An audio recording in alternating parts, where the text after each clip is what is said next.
Yeah, why do Democrats think that? Let's talk more about this with Chairman of the House Small Business Committee, Congressman Roger Williams of Texas. Sir, it's good to see you. Happy New Year.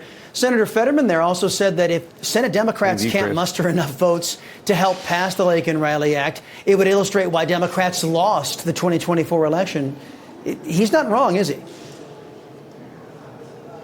No, I mean, he's right. I mean, what he said is exactly right. How in the world could anybody vote against this? Right before we voted for it, somebody asked me, think anybody would vote against this legislation? I said, I don't see how they would. But I was surprised. But you're right. I mean, these people are still living with Trump syndrome in their head, and anything that might help anybody on the other side, they're against. And it's not what America voted for November 5th, even their constituents. People want a safe country, and this legislation begins to get that done.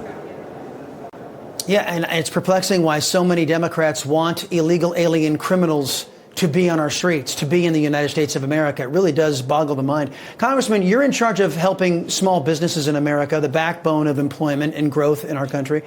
Joe Biden just admitted that China could shut down our power grid. You know, aside from the massive loss of life that would result from that, kind of hard to do business, isn't it, without electricity? Is anybody in Congress seeking to undo the damage from having Democrats let China run wild for 12 of the last 16 years?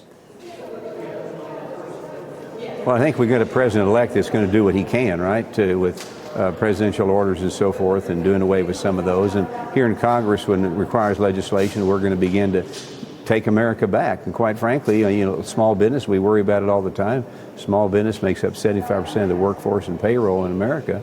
And so we need, this is one area we need help from the federal government on to get involved and make sure that we control our own destiny. And that's why we need more businesses coming to America, hiring American workers, and not be relying on other countries around the world. America is the most prominent nation, and we need to continue to be and get better than we are right now. So some of our enemies may fear us, and our friends can trust us again.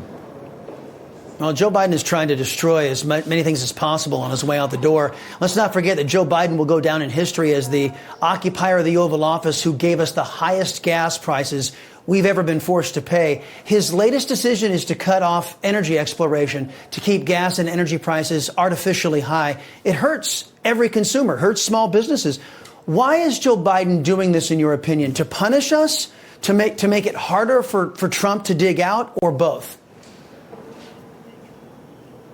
Well, it's hard to read this guy, isn't it? I mean, he does some things that don't even make sense. But at the same time, he's part of the problem. He's frankly been the enemy for us the past 4 years. So he's trying to get back at Trump. I mean, he's trying to get back to conservatives, but we're going to be able to fix it. We're on top of it.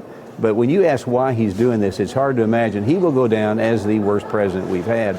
But also, you get concerned. He does so many things with China and others that you almost think he's part of the enemy.